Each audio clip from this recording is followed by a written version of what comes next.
సంవత్సరాలు వెనక్కి తిరిగి ఆలోచించినట్లయితే ఇంత స్వేచ్ఛ లేదు, ఈ సభలు లేదు, స్త్రీలకి అధికారం లేదు.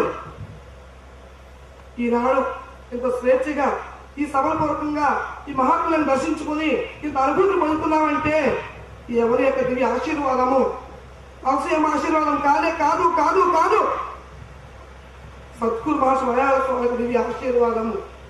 ఎక్కడైనా చూడండి అవసరం ఫోటో ఉందేమో చూడండి, అవసరం గురువు కానే కాదు, సద్గురు మహర్షి మలయాళ ఒక్కలే గురువు, వారి ఫోటోనే ఉండాలి అక్కడ. వారి యొక్క నామంతో ప్రతి ఒక్కరు కూడా స్మరించుకుంటూ చిన్న చిన్న సూక్తులు కూడా నానుష్ఠాత్మం కార్యం కృషి లోకేశ విద్యతే సత్యం సత్యం పునఃసత్యం ఇది మామక బాధ్యతలకు సూక్తులు కూడా ప్రతి ఇంటిలోనూ కూడా ప్రతి బీరువా పైన ప్రతి బుక్ పైన ఎదురుగా పెట్టుకోవాలా. ప్రతి మహాత్ములందరికీ మలయాళ స్వామి కాదు, స్వామివారి యొక్క చేతిలో వజ్రంలాగా తయారైన మహనీయులందరూ కూడా వారందరికి ఎందుకు రావాల్సి వచ్చింది? మనందరినీ పునీతం చేయడానికి.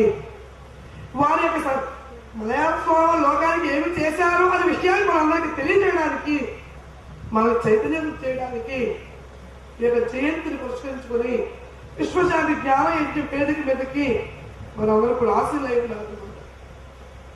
కాబట్టి గురువు దొంగలనే మాట ఇక్కడ స్వచ్ఛ చెప్పండి, కానీ దొంగ వాళ్ళే గురువు అనే పేరుతో వచ్చి మోసం చేస్తున్నారు వాళ్ళని ఆ విషయాన్ని గుర్తుపెట్టుకోండి.